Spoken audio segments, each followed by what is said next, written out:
गणतंत्र दिवस का पावन पर्व हमारे अतीत, वर्तमान और भविष्य में देश की दशा और दिशा का अवलोकन करने का अवसर होता है। स्वाधीनता संग्राम के बल पर 15 अगस्त 1947 के दिन से हमारे देश की दशा बदली। भारत स्वाधीन हुआ। हम अपनी राष्ट्रीय नियति की निर्माता बने। 26 जनवरी 1950 के दिन से हम अपने गणतंत्र को संवैधानिक आदर्श के दिशा में आगे बढ़ा रहे हैं।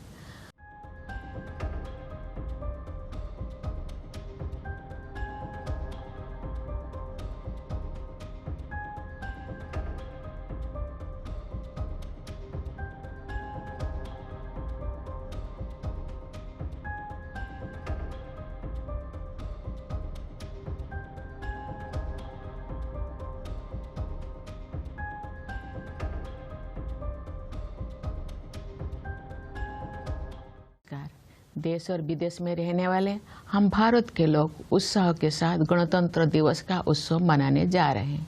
मैं आप सभी को गणतंत्र दिवस के राष्ट्रीय पर्व की हार्दिक बधाई देती हूँ। गणतंत्र दिवस का पावन पर्व हमारे अतीत, वर्तमान और भविष्य में देश की दशा और दिशा का अवलोकन करने का अवसर होता है।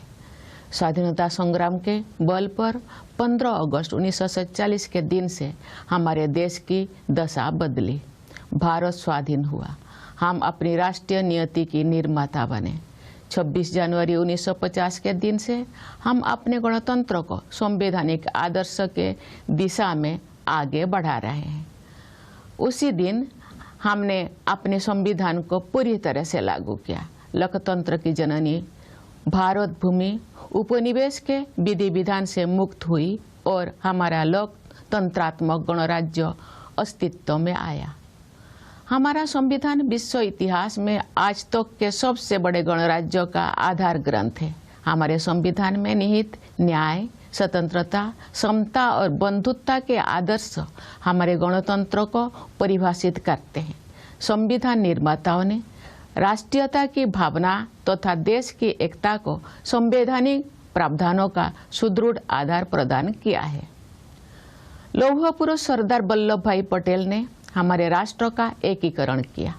पिछले वर्ष 31 अक्टूबर को कृतज्ञ देशवासियों ने उत्साहपूर्वक उनकी 150वीं जयंती मनाई।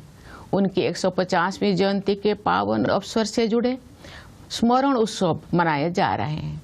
ये उत्सव देशवासियों में राष्ट्रीय एकता तथा गौरव की भावना को मजबूत बनाते हैं। उत्तर से लेकर दक्षिण तक तथा पूर्व से लेकर पश्चिम तक हमारी प्राचीन सांस्कृतिक एकता का ताना बाना हमारे पूर्वजों ने बुना था। राष्ट्रीय एकता के स्वरूपों को जीवंत बनाए रखने का प्रत्येक प्रयास अत्यंत सराहनीय है। पिछले वर्ष 7 नवंबर से हमारे राष्ट्रीय गीत वंदे मातरम की रचना के 150 वर्ष संपन्न होने के उत्सव भी मनाया जा रहा है। भारत माता के दैवी स्वरूप की